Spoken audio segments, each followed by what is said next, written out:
बालनले चाहिँ देश विकास गरे भने अब राजा चाहिने कि नचाहिने?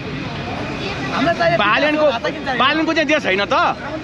राजाले त गर्नु त तिमीहरू गर भनेर छोडेर गएको छ राजासँग के सम्बन्ध छ बालेनले गर भने बालेन ठिक छ नि त श्रीपाद महाराज सरकार भाइ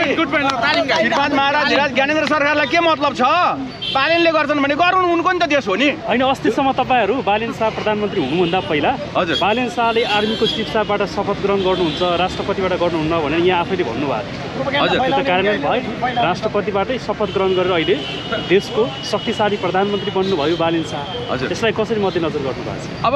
तपाईँको श्रीपाद महाराज ज्ञानेन्द्र सरकारले त सिरपेज खोलेर सबै गइबसिया छ त राजासँग सम्बन्धै छ यसमा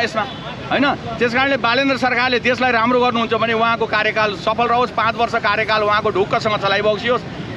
सम्माननीय प्रधानमन्त्रीजी पहिलो हुनुहुन्छ तपाईँ यङ प्रधानमन्त्री हुनुहुन्छ नेपालको इतिहासको फर्स्ट हिस्ट्री अफ नेपाल होइन 18 घण्टामा फर्मर प्राइम मिनिस्टर मात्र ल्याउने कोही सपुत थियो नेपालको प्रधानमन्त्री अहिलेसम्म त्यस कारणले पहिलो रेकर्ड अब तपाईँले यस्ता रेकर्ड धेरै राख्नु छ सम्माननीय प्रधानमन्त्री बालेन्द्र शाहजी हजुरलाई 10 औँला जोडेर कसरी हेर्नु भएको छ पूर्व प्रधानमन्त्री एकदम गुड छ केपी शर्मा ओलीको गिरफ्तारलाई कसरी हेर्नु भएको एकदम राम्रो छ अनुसन्धान गर्नुपर्छ अनुसन्धानले जे बताउँछ त्यसले कारबाही गर्ने हो व्यक्तिगत तरिकाले होइन